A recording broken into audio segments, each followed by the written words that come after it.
Hello বন্ধুরা, তোমরা কেমন আছো? আশা করছি ভালো আছো, সুস্থ আছো। চন্দন সরকার অনামিকা চ্যানেলে তোমাদের অনেক অনেক স্বাগত, অনেক অনেক ভালোবাসা।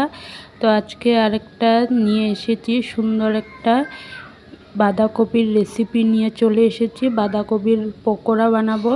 তোমরা চাইলে বাড়িতে বানিয়ে খেতে পারো। তার প্রথমে বাঁধাকপিটাকে কুচি কুচি করে কেটে নিয়েছি। কেটে তারপর ভালো করে নুন দিয়ে নুন জলে ভিজিয়ে রাখবো। ভিজিয়ে রাখলে বাঁধাকপিটা খুব তাড়াতাড়ি ক্রিস্পি হয়। তো এখানে জল দিয়ে দিলাম, জল দিয়ে ভালো করে ভিজিয়ে রাখবো। তো তোমরা ভিডিওটা কেউ স্কিপ না করে পুরো ভিডিওটা দেখার অনুরোধ রইল। তো ভালো করে ভেজানো হয়ে গিয়েছে, এবার ভালো করে জলটা ছেঁকে নেব। তো এখানে জলটা ঝরিয়ে নিয়েছি। এখানে দিয়ে দিলাম পেঁয়াজ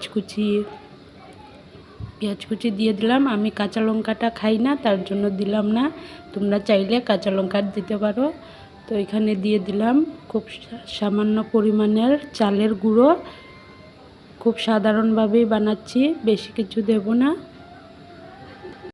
তো এখন পরিমাণ মতন দিয়ে দিচ্ছিল নুন দিয়ে দিলাম, হলুদ গুঁড়ো দিয়ে দিলাম, তারপর এখানে পরিমাণ মতন লঙ্কা গুঁড়ো দিয়ে দিলাম, জিরের গুঁড়ো দিয়ে দিলাম, সামান্য একটু পরিমাণের গরম মশলা দিয়ে দিলাম।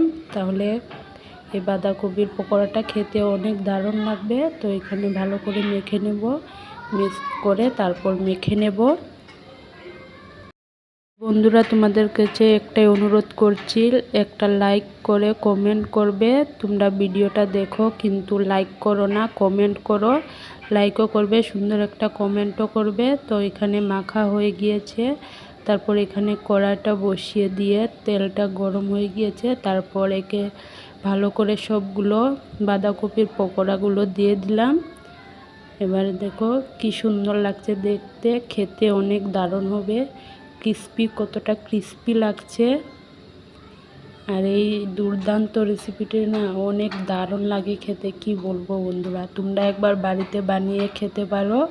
তো ভিডিওটা এই যে আজকের ভিডিওটা কেমন লাগলো তোমাদের কাছে আমাকে অবশ্যই বলো। ভিডিওটা ভালো লাগলে like comment share and subscribe করে দিও। টাটা।